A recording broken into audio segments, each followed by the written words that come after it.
Okay, sorry about that first video. This is video number 2. The phone slipped and it shut it off, and I kept filming, or I kept blasting, thinking the phone was on, but it was off. So sorry for part 1 cutting off abruptly. Here's part 2, and it'll be about maybe 3 to 5 minutes max. That's it.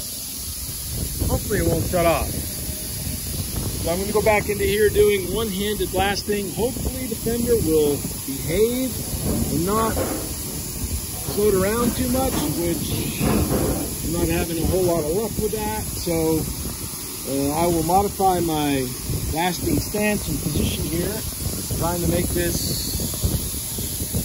viewable for anybody out there watching. About halfway up the Fender right now. I'm just going to come across. Let's see. Trying to get the camera aligned, and then go get the blasting nozzle aligned. Notice the angle I'm using. I'm not hitting it directly straight on. This is aluminum. This will warp. Even using plastic, it will warp the material. And anybody that tells you otherwise does not know what they're talking about. They don't have any experience. Even though I'm using the low PSI, I can still warp the crap out of stuff. Especially thin sheet metal, and even more so than aluminum. So the angle of the nozzle is almost perpendicular with the angle of the Fender, and it's not a very efficient blast because I'm getting a lot of spillover. A lot of blasting media is going up into the air, coming down into the booth,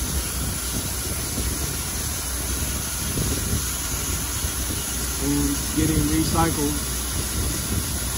But notice how the nozzle is about 12 inches away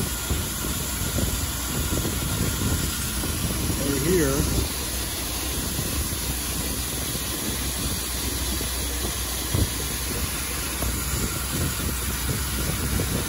And the Fender is a little bit too close to the glass. If I was not filming, I would push the Fender back with my other hand, but I want to try to capture good video of this process. And I'm going to stop here in a moment. Maybe I won't. I'm almost down to the headlight area. That's the area that I know will become a little bit more interesting. I'm going to have to stop and reposition my right hand. Remember, I'm just doing this one-handed. And I will push the Fender back at that time. You see right there in the field of view, it's a very, very faint stream of media coming up from the nozzle. And just gently feathering over it, just taking only the paint off and only the primer. Paint and primer, I should say. The paint comes off first, and then the primer. Totally opposite of the process of painting. I've got a bunch of stuff I have to prime today. Customers' items. But I'm going to try to sneak in some of my stuff like this Fender. I've got 2 of these to blast, but I'm only going to blast just 1.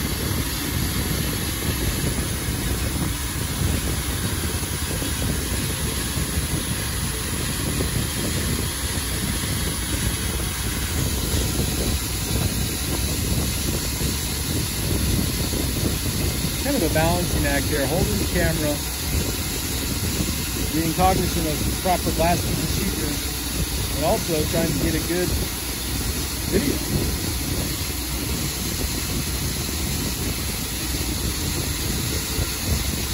I have no idea what year the Fender is, so I'm going to stop and reposition.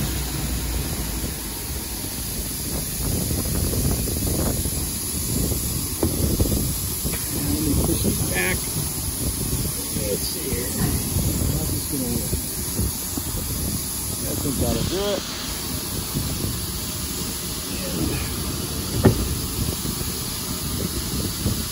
And I'm going to go left-handed blasting, which I don't normally like to do.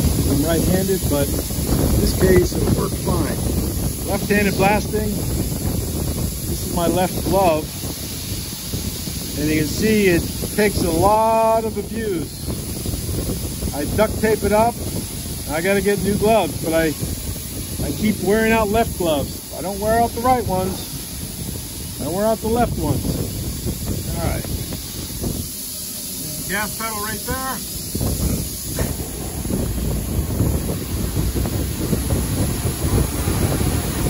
Now I'm blasting here. I can't see what I'm doing. I'm upside down. That little bit of paint right there on the edge usually is a good guide for blasting.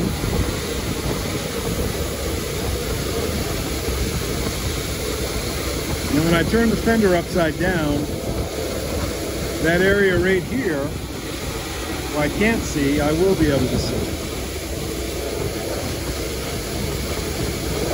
But viewers of this video will be able to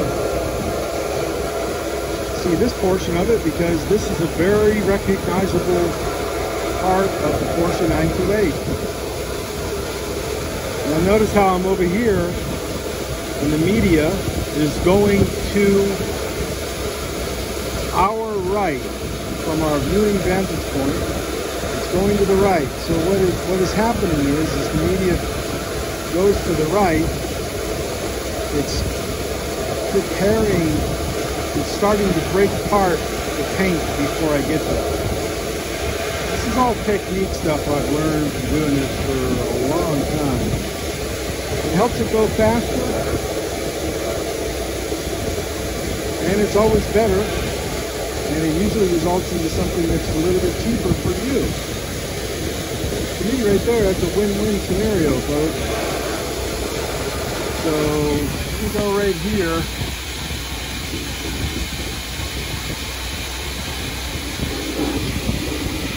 I was doing it straight on. I don't like to do that straight on.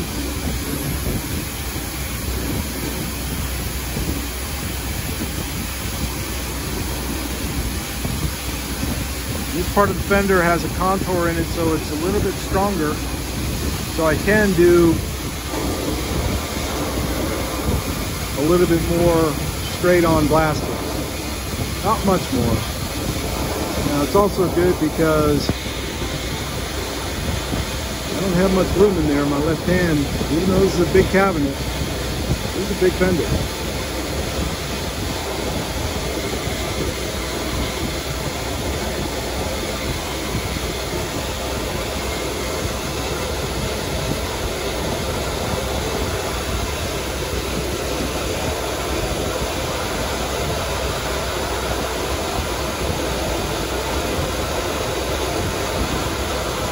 Folks, if you wonder what this stuff is made out of, this paint coming off, I've had my dust analyzed a few times.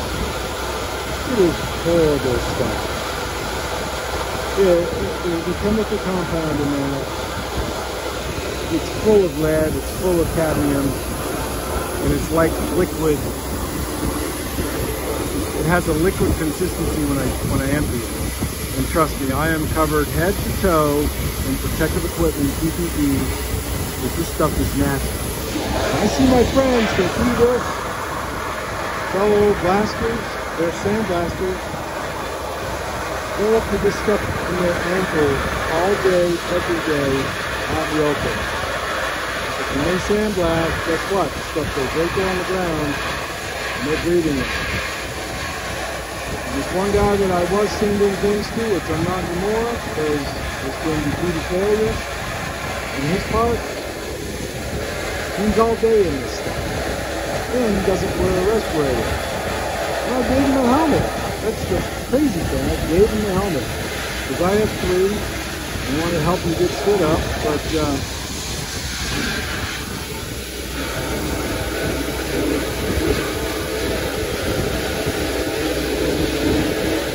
okay, I'm going to stop. I'm going to need to reposition the fender in a moment. Seems a lot of that dust evacuates out of there. You can see where the other part of the fender goes right up into there. Oh yeah, you want to see something cool? That is authentic, folks. I personally did not take that down from the border, but I personally liberated it from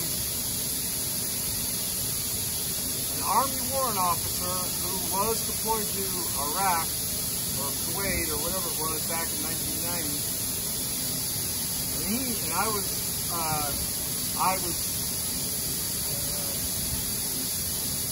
was not in the advance party, so I was back in the rear for another 3 weeks, securing everything. Guess what? This guy left his wall locker unsecured. So, I'm sorry there, Mr. Warrant Officer, but when I liberated your sign way back then, I said, I'm going to put this in my shop when I have my own shop someday. So there it is. That is an authentic, genuine sign that used to be on the border between Czechoslovakia and Germany. Alright, let's open this up and you can see.